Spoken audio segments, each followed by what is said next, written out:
Hindi man talaga po maniniwala doon sa mga kwento ng pamilya Duterte ni Sara kasi kontra-kontra yung kanilang mga sinasabi ng kanyang abogado. Sasabi ng abogado sa kanyang petisyon, unfit for trial. Pag bumisita yung asawa ni Digong, yung unang asawa, si Elizabeth Semerman, i-interviewin ng mga DDS vloggers doon sa The Hague na ang purpose man lang po yung views.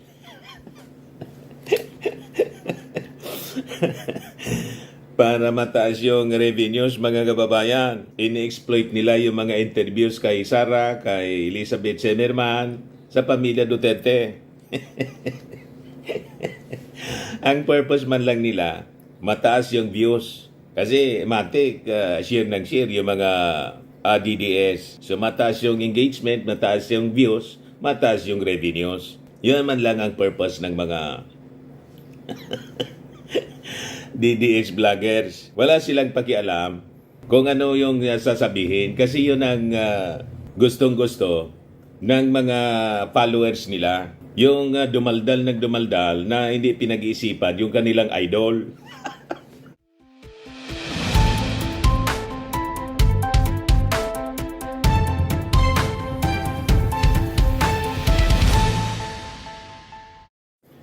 Hello po mga kababayan, si Dante Maravillas. Kapi-kapi muna tayo po. Ayan. Mas maganda pala rito mag-vlog sa aming kusina. So habang nag-almusal, kapi-kapi po, nagtatrabaho tayo. Ano ba? Ano anya, Mr. Maravillas, yung almusal mo ngayon? Tinapay.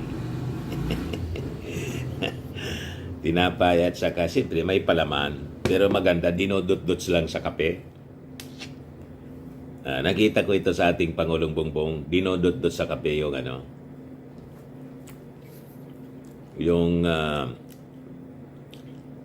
tinapay. Tipid sa palaman. Di ba?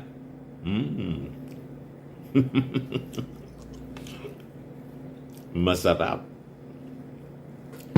Dot-dot sa tinapay, mga kababayan.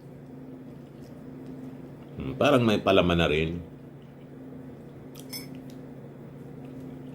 Tapos mamaya, banana. So ito yung ating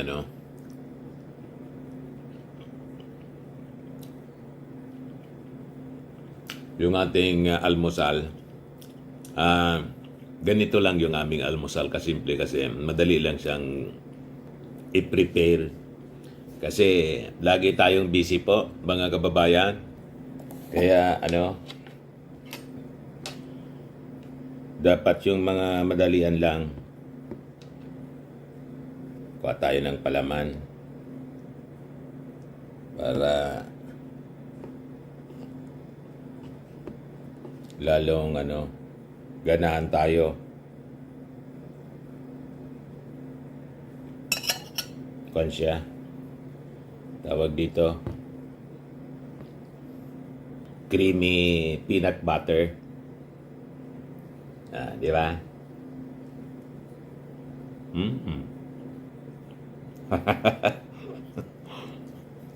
Masarap. So pag-usapan natin yung mga mainit na topics ngayon. Hindi umobra yung drama ni Digong. Bakit niya, Mr. Maravillas? So ito yung balita ngayon, breaking news. Kahapon, ICC Pre-Trial Chamber 1 declares former President Duterte fit to stand trial. Sabi ko sa inyo, hindi man talaga po maniniwala doon sa mga kwento ng pamilya Duterte ni Sara Kasi kontra-kontra yung kanilang mga sinasabi ng kanyang abogado. Sasabi ng abogado sa kanyang petisyon, unfit for trial. Pag bumisita yung asawa ni Digong, yung unang asawa, si Elizabeth Semerman, i-interviewin ng mga DDS vloggers doon sa The Hague, na ang purpose man lang po yung views.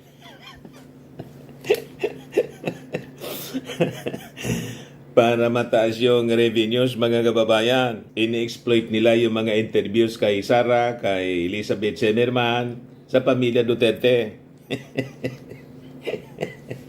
Ang purpose man lang nila, mataas yung views. Kasi matik, share ng share yung mga DDS. So mataas yung engagement, mataas yung views, mataas yung revenues. Yun man lang ang purpose ng mga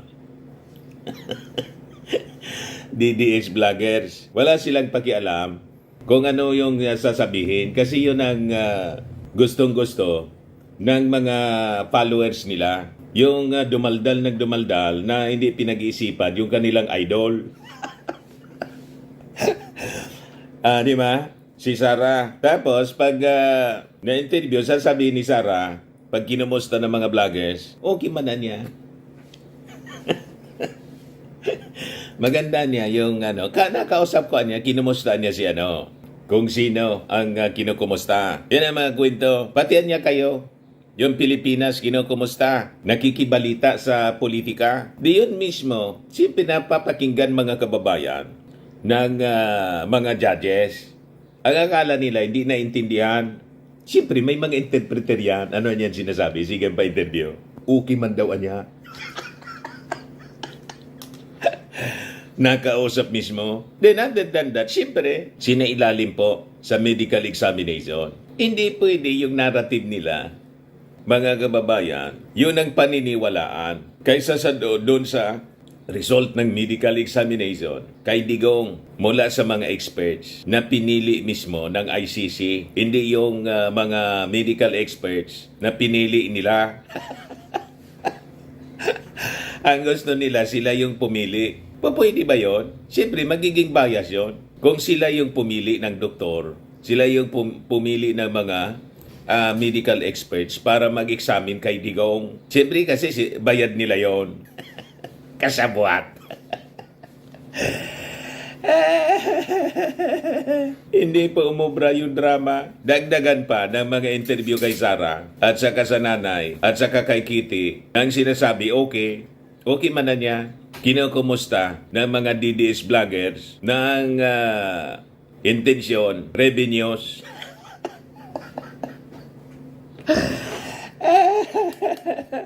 Bagsak mga kababayan yung narrative nila.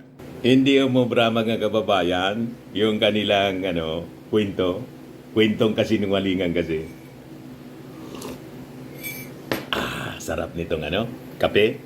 So ito ngayon mga kababayan yung balita. Sabi ng ICC, fit na fit niya si Digong to stand trial. O di ba? Yan Duterte deemed fit by ICC for crimes against humanity pre-trial proceedings. Ayan pa. Sabi mga kababayan ng ICC Chamber 1, si Digong anya nakakabasa holistically, read holistically, and in light of the cognitive abilities that professor, redacted yung pangalan, is of the opinion that Mr. Duterte possesses. The chamber is satisfied that Mr. Duterte does have the ability to understand the charges against him and is able to effectively exercise his procedural rights, the ICC chamber said. Malinaw po ang pag-iisip ni Digong, nakakabasa at nakakaintindi. Nangungumusta pa nga ng kalagayan sa politika sa Pilipinas. Siyempre, namumonitor yun, yung mga interviews kay Sara at saka kay Elizabeth Semerman. Malinaw niya. Nag-happy birthday pa kay Bato.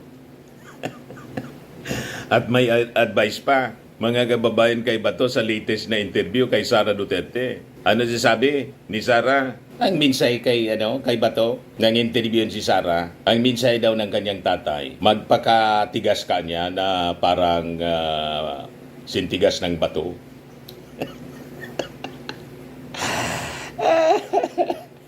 Nang tanongin kalagayan ng kanyang tatay, okay niya siya. Ito po, malinaw. In general, ma'am. Okay siya today. Pleasant. Ang discussion namin was mga nawawalang taga Davao City. You see? Kasi merong Alam niya kung anong mga nangyayari. 15 individuals. Concern siya. Nadisgrasya ata yung bangka nila. So hanggang ngayon hinahanap sila. Isa pa lang yung nakita na sabi sa balita, nakuha siya sa Nangungumusta siya. And yung iba, hinahanap pa. So yun yung discussion namin ni PRD kanina kasi yung isa doon ay kaibigan ko, isang abogado doon. Tagal ko na siyang kaibigan, tumulong pa siya sa akin nung mayor ako. Unang term ko as mayor.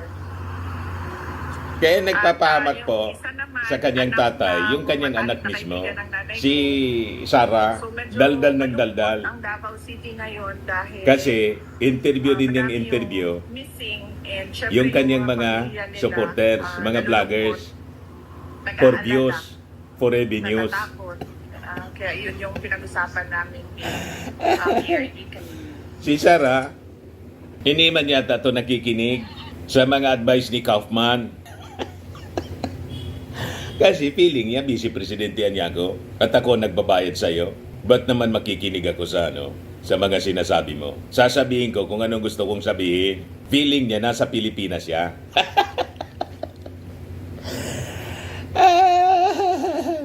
Kaya nagpapahamak mga kababayan kay Digong. Mismong kanyang anak si Sara at kanyang dating asawa, pati ang kanyang sarili, pinapahamak niya sa kadaldalan niya. Ano ba? Kaya hindi uubra po yung kanilang mga drama ng kanyang abogado na pinalalabas si Digong mga kababayan unfit for trial. Siyempre, ipapa-examine yan, interviewin. At yung mga drama ni Digong, hindi yun uubra sa mga eksperto. Dagdagan pa ng walang tigil na pa-interview ni Sara Duterte sa kanyang mga supporters doon sa sa Dahig. O denied. Laging denied, reject yung kanilang mga plea at yung kanilang mga depensa at mga argumento. Kasi nga po, it is not based on truth. Mahilig kasi sila magsinungaling at magdrama. Di ba po? Kaya sabi dito, in a 25-page decision, the ICC also denied Duterte's request for indefinite adjournment. So sabi ng Chamber 1, read holistically and in light of the cognitive abilities that professor is of the opinion that Mr. Duterte possesses, the Chamber is satisfied that Mr. Duterte does have the ability to understand the charges against him and is able to effectively exercise his procedural rights, sabi po ng ICC. Ngayon, sa isang statement, yung kanyang abogado na si Nicholas Kaufman, nagsabi na yung kampo nila is disappointed that they were denied the opportunity to present their own medical evidence regarding the former president. Hindi man po maari na yung ICC tatanggapin yung sarili nilang medical evidence kasi siguradong bias yon. Ano ba? Pag tinanggap yung medical evidence nila, ang ibig sabihin nun, yung ICC nagpaloko sa kanila. Tama po, mga kababayan? Alangan man magpapaloko sa kanila. Yung ICC, na alam na mahilig sila na gumawa ng kwento, pati magplanta ng ebidensya. Kaya yung medical evidence nila, sa isip ng mga judges, planted niya ito na ebidensya. Gusto tayong lukuhin. para hindi matuloy yung trial. Kasi pag natuloy ang trial, si Digong sa kayabangan aamin. O di ba? Kaya ayaw ng abogadong matuloy yung trial. Nag-request ng indefinite suspension. Imagine, indefinite suspension, denied. O di ba? But anyway, masaya pa rin si Kaufman kasi hanggat siya ang abogado, kahit umabot ng 10 years, 20 years, ano man, tuloy-tuloy ang kanyang pagtanggap ng attorney's fee. Magkano ba yon? 50 million yata? Or 150 million yung mga lumalabas na balita? Hindi 50 million, 150 million a month. Matindi kung gano'n. Di ba? Pag ganyan ang bayad sa abogado, mas magandang mahaba yung yung trial. Hindi pa nga umaabot tayo sa trial. O di ba? Lalo pag umabot na sa trial, lalo nga haba. Dahil sa pinagagawa ni Kaufman. Sabi dito, the defense is disappointed that contrary to accepted practice, it was denied the opportunity to present its own medical evidence and to question in court the contradictory findings of professionals selected by the judges. The defense will seek leave to appeal this decision and argue that Mr. Duterte was denied due process. So mag-a-appeal pa, lalong hahaba. Sabi ko sa inyo, ayaw talaga nila na matuloy yung trial. Kasi pag natuloy yung trial, ang verdict guilty. Kasi yung mga ebidensya po, napakalakas. Laban kay Digong. Recorded po yung kanyang mga admissions. Ganyan yung mga orders niya. To kill, kill, kill. Yung mga utos niya kay Bato, recorded po. Public statement. At pag nag-trial, sa kayabangan ni Digong, aamin siya sigurado.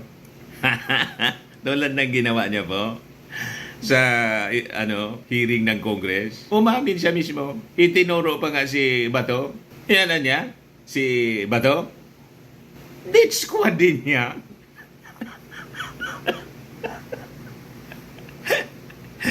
Sabi ni Digong, mga kababayan, kaya si Bato, kwento pa lang ni Ombudsman Rimulya na may warrant of arrest ka na niya, nasilip yung warrant of arrest, hindi na po nagpakita.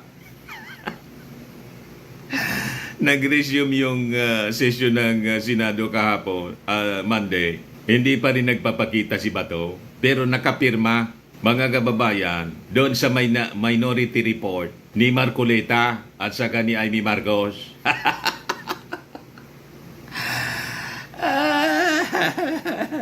Talagang mga taong ito.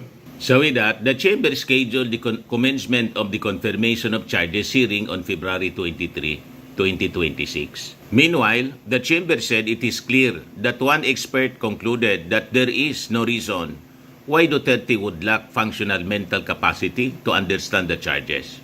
It noted that Professor 74 and Professor 74 years old are ambiguous that Mr. Duterte has the mental capacities to understand the charges, the evidence in the conduct, purpose and possible consequences of the pre-trial proceedings and to instruct counsel for the preparation of his defense at the pre-trial stage. So aside from this, sabi dito sa balita, the ICC chamber denied the argument of Duterte's camp that report of the panel could not be dispositive and as they contradicted each other. So lahat ng petition po, please, ng kampo ng Duterte, mga please ni Kaufman, lahat reject. So nakikita ninyo mga kababayan ang pangitain, hindi pumapabor sa mga argumento nila. Kasi kitang-kita yung mga argumento nila palusot para hindi matuloy yung trial. Kasi pag natuloy yung trial, sentensyado si Digong for crimes against humanity. Kasi yung mga ebidensya, napakalakas at may admission mismo si Digong mula sa mismo sa kanyang mga pronouncements. You see? So sabi dito, notwithstanding any difference of opinion that the three experts had about Mr. Duterte's redacted, their subsequent assessment of whether Mr. Duterte had the capacities necessary for the meaningful exercise of his procedural and fair trial rights is unanimous. The ICC said that the chamber did not attribute Duterte's underperformance on validity test to his alleged condition. It added, they make clear that his underperformance is at odds with Mr. Duterte's capacities as observed by them during their examinations of him. The chamber finds persuasive the holistic approach adopted by the experts in their assessment of Mr. Duterte and accepts the resulting clear and unanimous conclusions which they draw in relation to his capacities to meaningfully exercise his procedural and fair trial rights. Sa 25-page decision, nireject din yung request ng legal team ni Digong to hold a hearing with the medical experts appointed by the ICC chamber as it saw no need to further clarify the conclusions or the methodology adopted by the experts.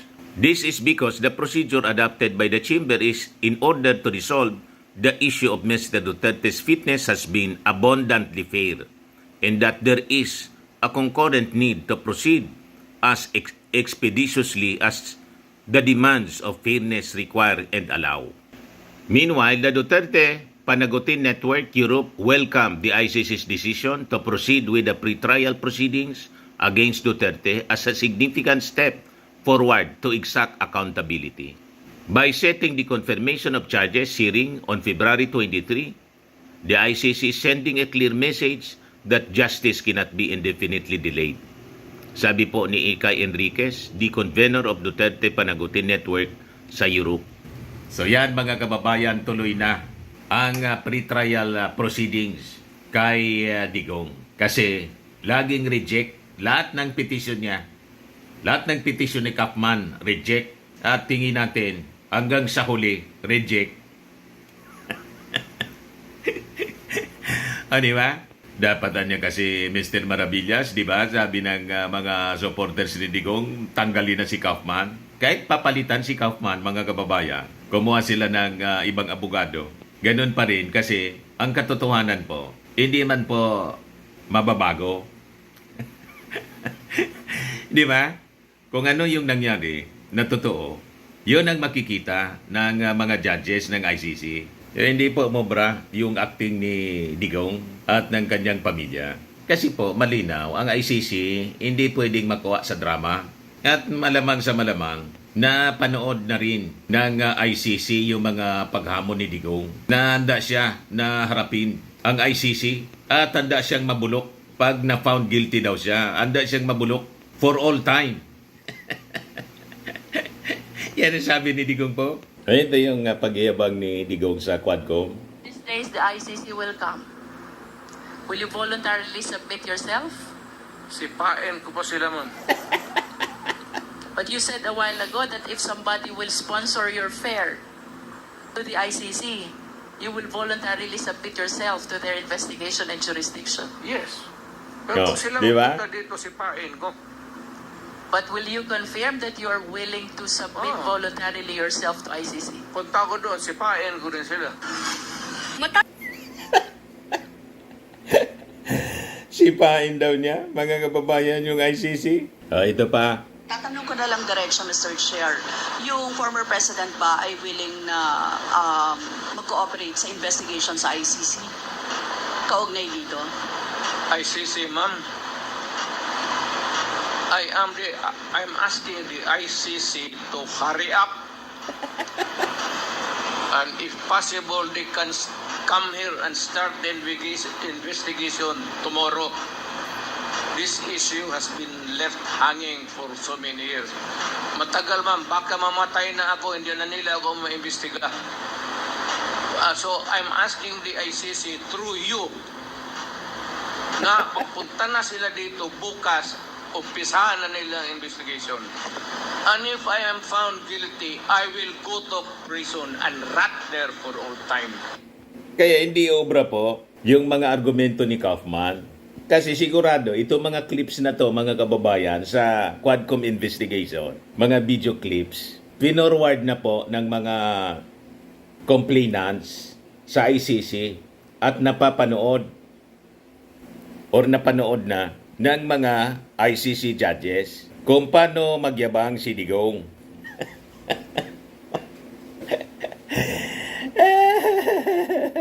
Kung nabasa niya sana, mga kababayan, yun sinabi ni King Solomon about arrogance. Hindi sana niya sinapit ang ganyang kalagayan. Bakit niya, Mr. Maravillas, ano sabi ni King Solomon?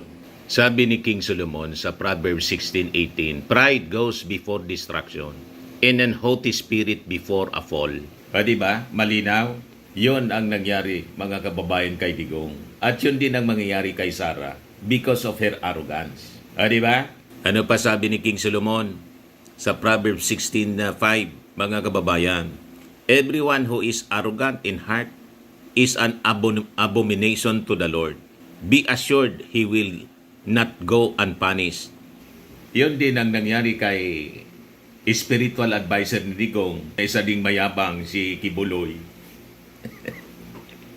Nagbabasa yun ng Bible, pero hindi niya na i-apply yung mga binabasa niya sa Bible sa kanyang sarili. Diba? Kaya kulong din po. So ganon din ang mangyari kay Bato de la Rosa, na hamon ng hamon kay Trillanes. Sabi kay Trillanes, mga kababayan ni Bato, "Make my day, Mr. Trillanes." Ngal-ngal ka ng ngal-ngal. Kahit na niya, sumama ka pa sa pagpusa sa akin.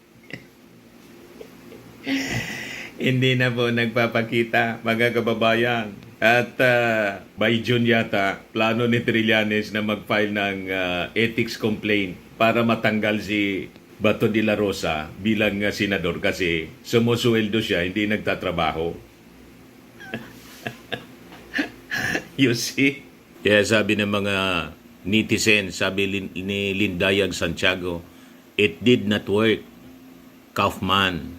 Thank to his children. They said the truth. Digong is fit and normal. Okay naman siya." Kaya nakakatulong po yung mga pa-interview ni Sara para ma-reject yung mga petitions. Laking tulong yung mga interview ng mga DDS vloggers na ang intensyon, mga kababayan, views and engagement para mataas ang revenues. Laking tulong po para tuloy-tuloy na makulong si Digong.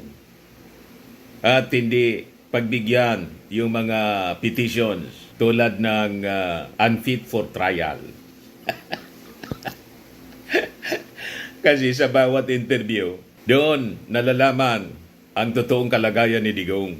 Hindi kayo nagtataka, mga kababayan, kung bakit hindi pinagbabawalan ni Kaufman yung kanyang pamilya, yung kanyang kliyente, yung mga anak, si Sara, si Pulong, si Kitty, yung asawa, dating asawa si Elizabeth Semerman. Hindi po hindi pinagbabawalan, pinipigilan na magpa-interview. Sige niya, dumaldala niya lang kayo. Ano man sa akin, 150 million per month yung bayad ninyo.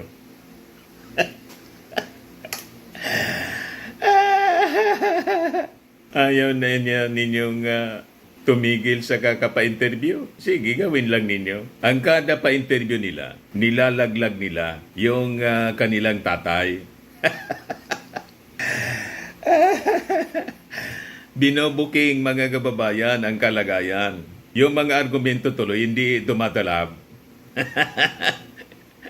Yan po ang nangyayari. Sabi ni CB Chan, sabi nga, wala daw ebidensya. Wag nang mag-delaying tactics. Start the trial na agad kung innocent para makawi na kung walang sala. Correct. Dapat ganun po. Naniniwala sila na walang kasalanan si Digong. Dapat diretso na yung trial para mapawalang sala si Digong. At makawi na, hindi po pwede yung gusto nilang iuwi si Digong without the benefit of trial. Hindi po pwede ang ganoon. In worse, ina-accuse pa nila yung ICC ng kidnapping. Doon pa lang sa simulang mga sinasabi nila, talagang hindi sila papaboran ng ICC. Ina-accuse mo yung ICC ng kidnapping.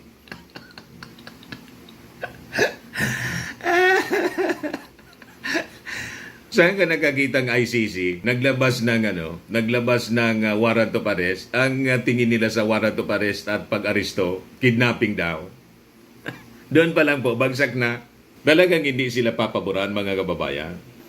Sabi ni Doming Iscanio Posadas, let the ICC trial begin. Accused is physically fit. Sabi ni Rio Macion, confirm the charges then trial without delay. True and concrete evidence is intact and just waiting for the start of trial. Sabi ni Christy Belmonte na siguradong DDS ito, keeping him as hostage. Yan ang narrative ng mga DDS, hostage kasi kinidnap. Ituloy lang ninyo ang ganyang paniwala. Lalo madidiin si Digong. Sabi ni Eros Bon, yan ang totoong korte, walang bahid ng politika. Sabi ni Star Patrimonio, sakit-sakitan lang kasi, delaying tactics. Sabi ni Carly, if this is true then, that's good news. Now that we know that he's still strong and healthy, we do not want him to be weak for the sake of his family. We cannot afford to lose him. Ayos baga? Healthy? Di pwedeng mag-stand ng trial. Sabi ni Steve Wakdagan, all right, let the trial proceed to know the truth shall prevail. If complainant's evidence fail to prove the allegation, then for sure case be dismissed and thereafter PRRD be again a free man and be back to the Philippines. In that event, the whole nation will celebrate, followed by 2028 President Sara Duterte. Yehey! Tuwan-tuwa po. Mataas yung kanyang paniwala na mapapawalang sala si Digong, mga kababayan. Pag nag-trial si Digong, aamin. O di, pag umamin, mabubulok siya sa kulungan. Yung pangarap niya ni Sara, malabo ding matupad. Di ba po? At baka matuluyan ng ma-impeach. Sabi ng mga gigil na kay Sara, i-refile nila yung impeachment sa February 7. Yung Pangulo niya, Mr. Maravillas, di ba, pinailan din ng impeachment? Malabo man po yun na lumusot. Yung dalawa, yung pangatlo, hindi na. Wala man endorsement yung pangatlo. At sabi ni Mike Defensor, hindi na daw sila babalik sa Congress. Wala man kasi silang kaso na matino. Kasi kung may matino silang kaso, in-endorse na sana ng kanilang mga kalyadong congressman. Maging kalyado nilang congressman, maging si Pulong, hindi nag-endorse.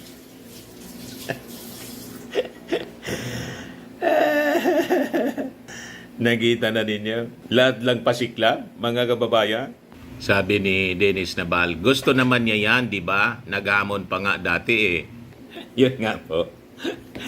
Anyway, yan lang po, mga kababayan, yung ating video ngayon. At gusto natin pala, before tayong magtapos, gusto natin palang pasalamatan yung ating donor dyan sa Cyprus, kay Pastor ng Cyprus Evangelical Church at sa kanyang buting may bahay. Kahapon po, ma'am, ay kagabi, pumunta na kami ng doon sa evacuation center ng mga apektado ng Mayon eruption at na-coordinate na din namin sa DSWD para tulungan kami sa pag-notify doon sa mga magiging beneficiaries. 157 beneficiaries po at 500 pesos per pack. Kasi yung binigay na ninyo pong pinadala ninyong 78,000 pesos, dinivide namin sa 57, 500, 157 po families yung mabibigyan natin. So ito yung pagpunta namin ni Mrs. kagabi. Ayan. Nandito po kami sa Malilipot, San Jose Malilipot, Albay. Para po mag-coordinate sa aming distribution po namin ng relief Kasi may nagbigay sa amin po na 78,000 pesos cash na donation from Cyprus. So with that, dinivide namin kung ilan yung mabibigyan sa 78,000. 78,000 pa yun, Mami? 78,900 yata. So pwedeng pwedeng 157. 157 na lang. So 157 families yung pwede naming mabigyan mga kababayan at 500 pesos each family. So this time, nandito po ako sa DSWD, MSWDO ng malilipat pa. Ayan po. So para transparent po tayo, sabi ng mga bashers ko, nanakawin niya ni Mr. Parabillas. Nanakawin ko daw. Yung pera, mahirap na. Kaya, ma'am, anong pangalan po ninyo, ma'am? Macy Venus po. Oo, kayo yung, dito? CDW and MSWDO staff po. Oo. Dito po sa anong barangay dito yung mga affected ng Mayon eruption? Barangay Calbayo po, sir. Barangay Calbayog. Opo. At itong mga residente dito, di ba hindi lang yon kasi yung ating province tinamaan din ng mga sunod-sunod na bagyo. Yes po. So, ngayon lumipas na yung bagyo, ito naman Yes po. Mayon eruption. Mayon eruption. Mga taga anong barangay po sila? Yung mga nandito sa Dito po, elementary school ito? San Jose National High School. San Jose National High School. Lahat po, sir, Calbayo po. Barangay Calbayog. Malili po, Calbayo. Yung Barangay Calbayog, yung nandun mismo yan, within Within 6 kilometers. 6 kilometers. So hindi pwede silang hindi pwede na ganun, hindi sila alisin kasi peligroso doon. Peligroso talaga. Opo. Ayan. So with that, ilan po nga yung nandito? 107. 107. So kulang 157 yung kailangan namin. Opo. 40. Dagdagan ninyo ng 50. 50. So dagdagan ninyo ng 50 galing doon sa Elementary po, sir. anong elementary yon? San Jose Elementary School. San Jose Elementary. Calbayo din po. Kalbayog din, kaya nasiperate dito sa ito high school, Yes po. yung iba nasa elementary school. So, dagdagan ninyo ng 50 para 157 Yes po. families at 500 pesos each na worth ng relief. O ito yung aking asawa, mga kababayan. Lagi kong kasama sa relief, kailang mayayain. So, anong araw, mami? Pwede tayo? Friday daw. So, anong oras, mami? Ayaw kasi magano? Anong oras available tayo? 3 p.m. 3 p.m. po. Dito na lang sa Yan na lang po sa covered court, sir. Baka po kaming letter. Dyan po yung Ano po, yung center. So, yun po, Friday. Anong pizza yung Friday? Basta sa ngayong Friday this week. At 3 o'clock. Tingnan ninyo mga kababayan, Hindi ba nagkukulang yung relief dito? As of now naman po, sir. Okay naman po sa mga... Anong laman yan ng mga kompleto na siya? Opo, sir. Meron silang 6 kilos na rice. Oo. May canned goods din pong 4. Dalawang tuna. Tuna. 4 na yan. Apat na tuna po. Apat na tuna cans. May 2 sardines po. And corned beef. Ayan. Para inaalam namin kasi yung laman yan, para yung bibili namin, iba naman. Meron din po sila, sir, na 5 sachet na coffee and 5 sachet din po na chocolate powder. Para hindi na maduble. Yung binigay ng gobyerno, hindi maduble. Iba naman yung bibili namin na ipamimigay. Mula po ito sa mula po sa Cyprus. O di ba? 78,000 pesos yung pinadala sa amin. Imagine that. Ang laki, sir. Yan. Ilagay mo dyan yung amount, so exact amount, mami. Pakita natin yung resibo. Kasi sabi ng mga bashers ko, nanakawin yan ni Mr. Maravillas. Hindi po yung totoo. Hindi po sa amin, sir. Nakipag-coordinate po. Hindi ako siguro kilala dito. More than 40 years ako sa mainstream media. at nagbibigay ng mga relief nung nasa mainstream media pa po ako sa Legazpi.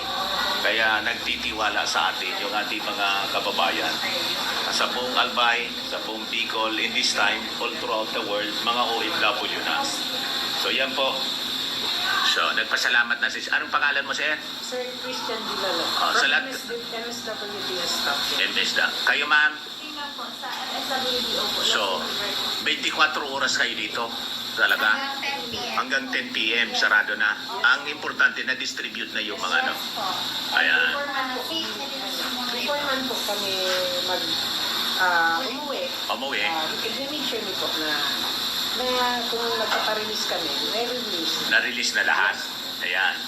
At ang siguro laging may tao yung DOH support for emergency. Pero ito distribution ng pagkain. Inuuna na nila So nakita ninyo yung sakripisyo ng ating mga taga-DSWD. Mabuhay kayo, ma'am. Thank you, sir. Apo. So see you sa po?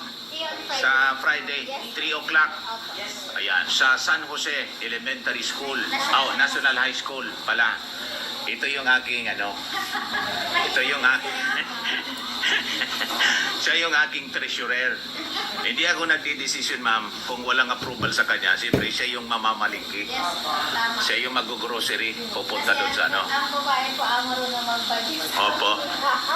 Ayan. So, ma'am, maraming salamat po. Thank you po, sir. Thank you so Sige. much po. Ma'am, Maraming salamat. po. Tignan naman yung po ninyo. Ayan. Walang problema, ma'am. God bless you. Basta halimbawa may dumating pa, rest assured, dadagdagan natin yan. Thank you po. Okay. Thank you so much. Sige po. Yan. Nanakawin na niya yan ni Mr. Ravillas. Alam na ninyo yung kung magkano Tapos pakita ko sa inyo yung resibo mula doon sa kung saan namin binili.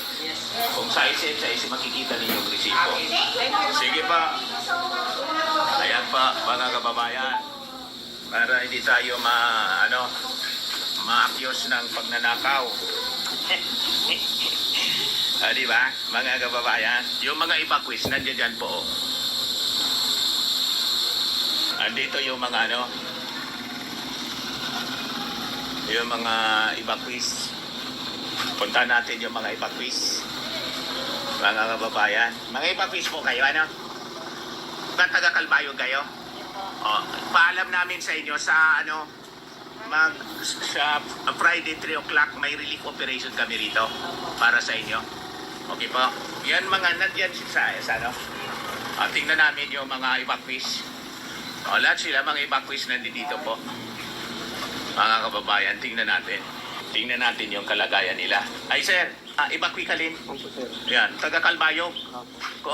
Naubos kayo doon umalis. Walang natira talaga sir. Pangalan po ninyo? Ramiro. Bu. Ayan. Kaya man ako sabi, sir. So, May mga natira pa doon. sa Purok 1, sagot Kapsul Kang 3, Kapsul Kang 2. Medyo malayo na yon. Malayo na, nandun sa baba. Nasa baba. Sa 4 Ubo, sagot sa Kapsul na Makan 3. So within the 6 kilometers talaga. Opo. Kailangan force evacuation kayo. Yung mga kuha ninyo, paano? Yung mga alagang hayop, Balik-balikan na yan, iba naman. binabalik-balikan lang ninyo. So hirap. Pero sanay na kayo kasi every time na pumuputok yung bulkan, rinig na rinig ba yung yung ragubnog, yung tunog ng pag Pero bagong hindi naman ganong kita dito sa kabilang tao. hindi nakikita. Nasa parting Santo Domingo yata. Oo. Pero bakit kailangan ninyong umalis? Napag may umalis daw doon. Pero yung daloy ng apoy, sa parting Santo Domingo. Okay lang siyempre, within the 6 kilometers, nahalata ako, parang nag-iba ng direksyon. Dati, Legazpi yung direksyon ng apoy. Pero ngayon Santo Domingo, kaya talagang pasiguro, baka kasi biglang mag-volcanic, yung volcanian type. Hindi na gano'n nakikita dito dahil ang niya, gano'n na. Pero yung apoy, nakikita. Yung banaag. Ayan, minsan nakikita. Maraming salamat po. Anong dala mo? Sila naggagawa doon sa Nagawa kayo ng 10? Oo. Nagtrabaho kayo? Ginagawa ng gaan. Nanghigaan po ng inyong pamilya. Ilan kayo sa family? Siyam kami. Siyam. Basta, I just want to inform you na sa Friday, babalik kami rito para sa relief distribution. 6 o'clock. 6 o'clock. 3 o'clock. Mali, 3 o'clock. Anyway, ino-notice naman kayo ng DSWD. Okay pa? Sige, maraming salamat. So yan po, mga kababayan. Nandun sila. Sandali lang po. Tingnan natin yung kalagayan ng nasa classroom ng mga evacuees, mga kababayan. So, ito yung ginagawa namin. Yung nasa mainstream ako, ganun pa rin ngayon. Hello po, kumusta kayo po? Si Dante Maravillas po ako, yung dating taga-radyo. So, kumusta kayo? Nagluluto kayo? I just want to inform you sa sa Friday, mga evacuees, taga-Kalbayo kayo lahat? Self-free na ang pagkain. Ayan. So, tingnan ninyo ang kalagayan nila mga kababayan. Sa Friday, 3 o'clock, may relief operation kami rito. Anyway, ninotisya tayo ng DSWD. So, magkita tayo po. Okay naman kayo rito? Wala man nagkakasakit sa mga bata? Yung mga bata, tingnan ninyo. Wala man po. Okay man. Ang mga ubo-ubo lang. Nandiyan naman yung DOH. Yan. Tingnan niyo, ang sarap ng pagkain. Magkikuan nga. Sarap ng sinanlag yung tawag yan. Sarap ng pagkain. Ang bango. May sige pa, bye-bye. See you sa Friday pa. Ito pa yung iba, Ayan. Anyway, madilim na kasi po, mga kababayan. Madilim na dito. Uwi na muna kami para mamimili kami ni Mrs. So yan po mga kababayan, na-coordinate na namin. Ito yung pera na padala, mga kababayan, 78,683 pesos. So kagabi nakapag-order na kami. Dumiritso kami sa SM at nag-purchase na po kami ng mga relief. So ginagawa natin ito, mga kababayan, full transparency. Kasi sinasabi ng mga buzzers ko, actually mga buzzers ko, mga DDS trolls, nanakawin na niya yan ni Mr. Maravillas. Kung sino pa yung hindi man lang mga kababayan nagpapadala ng tulong, sila pa yung mabilis mag-akusa. Pero yung mga nakakakilala sa atin, hindi man sila naniniwala sa ganyang mga akusasyon na nanakawin natin yung mga donations. Sabi ko nga po, 40 years na ako sa mainstream media. That is the usual na ginagawa natin. Ako yung nag-handle ng foundation noon, ng aming station sa mga fundraising operations at sa mga aktual na distribution ng mga ayuda, ng mga tulong. Never pa akong na-accuse, mga kababayan, ng pagnanakaw. Ako pa yung nangunguliksyon yan. Yung mga donations galing sa mga listeners ko. Pag ako po ang hininga ng tulong sa aking programa, ang daming nagdo-donate. Bakit po? Transparent ako. And every single centavo na binibigay na kokoleksyon ko po, fully accounted siya and reported sa mga listeners ko. In this time, nang umalis ako sa radyo, tuloy pa rin yung ating ginagawa ng ganyan. Paminsan-minsan na lang po. Kung may nagbibigay, hindi man po ako nagpa-fundraising, pero may nagbigay ng tulong. Alangan man na mag-refuse ako, sasabihin ko, hindi na po ako tumutulong. Nag-initiate na nga po ng ganong pagtulong ang isang viewer natin, OFW sa Cyprus. Kaya sabi ko, sige, we will organize a relief operation. Ito na nga po, mga kababayan. So during the actual relief operations namin, lahat ng mga ayuda, bibidyohan natin po. Every single beneficiary, bibidyohan natin, bibilangin ninyo. Then the witnesses, yung mga taga-DSWD mismo, at siyempre yung mga beneficiaries. At ipopost natin dito sa aking Facebook account yung resibo. Magkano yung yung halaga ng aming mga pinamili. To the last centavo. Okay po? So anyway, maraming salamat po sa ating donor dyan sa Cyprus Evangelical Church. Anonymous daw lang sila. Basta galing nga niya sa Cyprus Evangelical Church. So God bless you more po, Pastor, at sa kanyang butihing may bahay. Ako po si Dante Maravillas. Bye-bye. God bless.